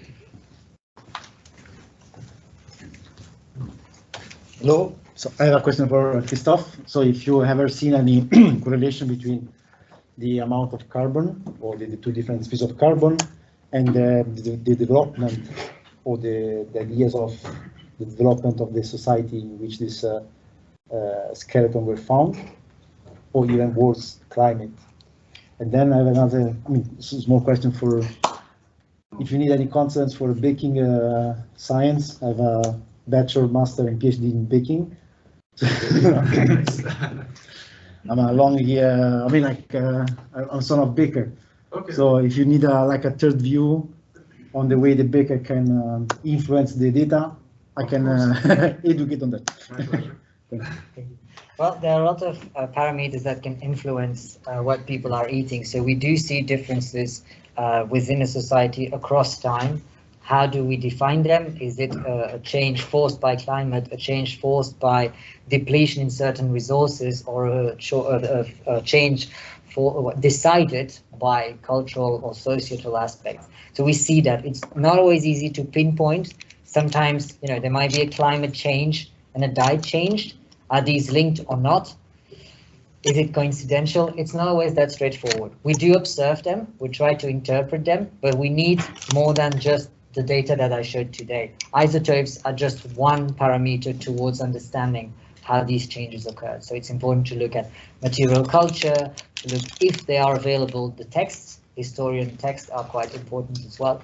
So, but we do see these changes with climate, with increasing aridity, temperature, and that kind of thing. And small further question for the next millennia archaeologists. Do you think, like in 1,000, 2,000 years, when they will excavate our bones, they will have a problem? Maybe yes. you can so the question was taking away the plastic residues and so on. How difficult will it be for future archaeologists to do that on us? It will be a nightmare. Yeah.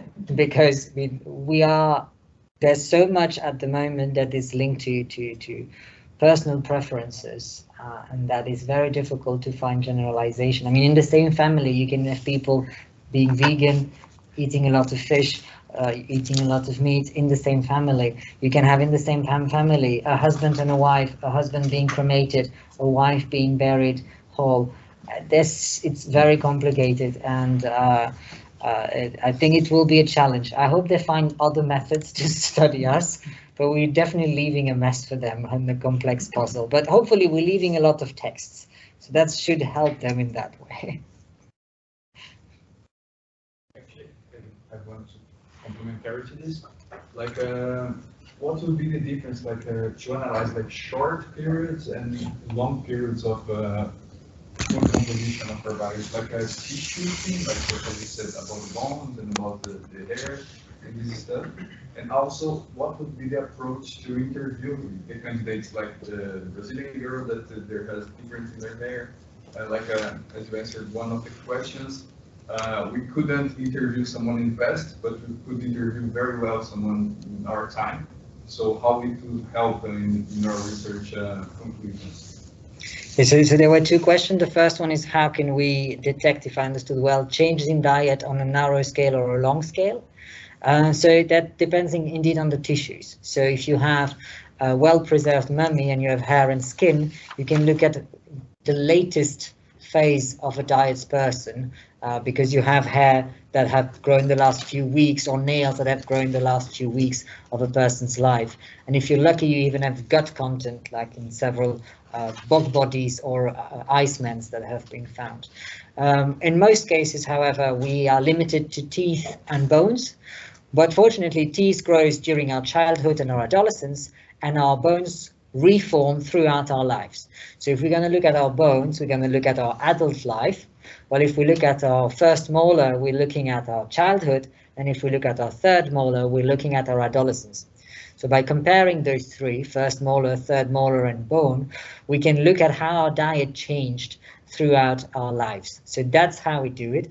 We are trying to develop ways to look at it in a much more refined way, but that's still ongoing. We've managed to do that for animals because their teeth grows much faster and are much bigger. So we can do lines on one single tooth to detect changes in diet through a very short period of time, but our teeth are very small and grow very slowly. So that's a challenge that one of my PhD students is currently trying to solve. The second question was what would be the interview question if I was allowed to go back in the past, more or less? No, it could be that too. It's a good question. But how you conduce like the human part in the present, like data don't tell lies, so you could pick up some liars and then the vegan part life of them. So how do you make questions to prevent that, and how to help your research, like to know truly the habits of your subject? Well, the question is, how do we record the dietary habits of a person, and how do we check that it's true, in a way? It's quite a difficult question. First, you need voluntary people, because with protection of data at the moment, you just need to make sure everyone's agreeing to share their data. At the moment, we keep it quite simple. What's your general diet? Where do you come from? And things like that, to try and understand if there's a big shift from the Americas to here. Have you moved over the last, if we're doing hair, have you moved over the last 6 months? When we're doing more different kind of tissues, we ask for more. Sometimes we have access to recently deceased person, from which we also know the residential history. But diet is quite complicated because it's not recorded by anybody. We know where we lived. We need to domiciliate ourselves, so we can potentially go into records and do that. But diet, you never have to sign "I'm a vegan" or "I'm eating meat." At least so far, you're allowed to eat meat without going to prison. So you don't have to do that. So it's difficult, and designing a I don't know, because I'm mostly working on people that I can't interview, so I haven't really asked myself that question. But it would be asking as many details as possible and hoping they are truthful to what they're saying. And as I've shown you today, this is not always the case. So yeah. Thank you. So with this, we can give a big applause to contributed tonight. So tomorrow. I did have a question, but if you don't mind, just one more. Sorry. I do have a question for Seth and for all of you. First of all, thank you very much. Really lovely talk. And I have a bit of a more meta question for Seth and Omri, because agricultural fields and experimental fields are an interest of mine. And it seems that transdisciplinarity has quite a bit of fertile ground for studying fields and all the different things we can do.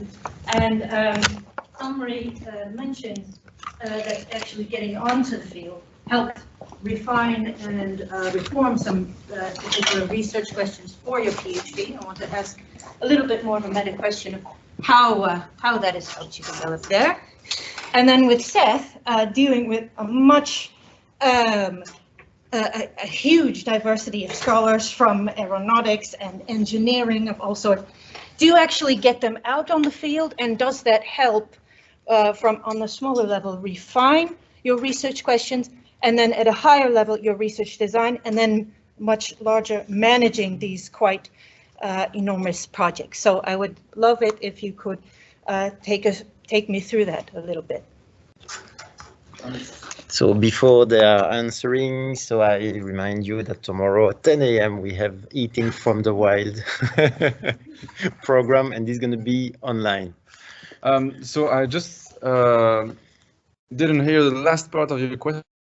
Quickly repeat what do you want? So being on the field with the different scholars that you're working with in your breeding program, how does that help you and your team also reform and refine the questions just on the, and then also inform your research design and change it and to eventually answer your research question? So more of a meta question. So how? Well, an example would be the baking questions. So first, when I designed the experiments, I was going to include it, but just a little bit, kind of at the end with just some very basic indicators, and both by taking contact with the laboratory that does this kind of analysis and with the NGOs and the bakers, well, we ended up having the possibility to do more analysis, and also to think, okay, actually there is a bit more to think about and to answer about all of this. Same thing goes, I think, for these ancient varieties subjects. So it was really brought by this particular NGO, I think because they really work with that, and yeah, getting it in the field, we noticed that they are indeed very different from modern varieties, and so other questions came to mind. So okay, we noticed that they cover the ground more quickly. So what impact does it have on weeds? And so, yeah, I don't know if I answered the question, but it kind of worked like that. And real briefly, I guess, yes, I've occasionally had them come out to the field. If they need to collect data, they come out to the field, but I really hate wasting people's time. I think that's also another deal breaker for team building, is if people feel like you're wasting their time. For the larger collaborations, things that have gone on a long time, I usually find an excuse to bring them out to the field, and then they usually, have an aha moment. But if it's just sort of like a pilot project or something like that, not unless they really want to come out there or need to come out there. That's been my experience so far. Does that answer your question? But I was wondering, because you're looking at tracing specific phenotypic traits, and that obviously combines a lot of different specialists together, but when they actually get out on the field, does that help them or inform them of how they go about that? I mean, one of the cool things about doing this work is that so much of it is imaging, and so they don't need to actually come out to the field. It's hot in Texas. It's not particularly comfortable. They sweat. They think I didn't get a PhD for this. My parents raised me better than that. But we have images, and so we'll go over the images together, but that can be done in a lab in a much more air-conditioned and comfortable environment. So keeping people comfortable and happy is really sort of important in my experience. I know I have to suffer, but I find a lot of the people who are engineers, for instance, or statisticians or mathematicians, they don't really want to suffer out in the field. I try sometimes. Okay, so with this, we are saying goodbye to everyone, and we see each other soon in the room or on the BrIAS channel anytime soon. Bye-bye.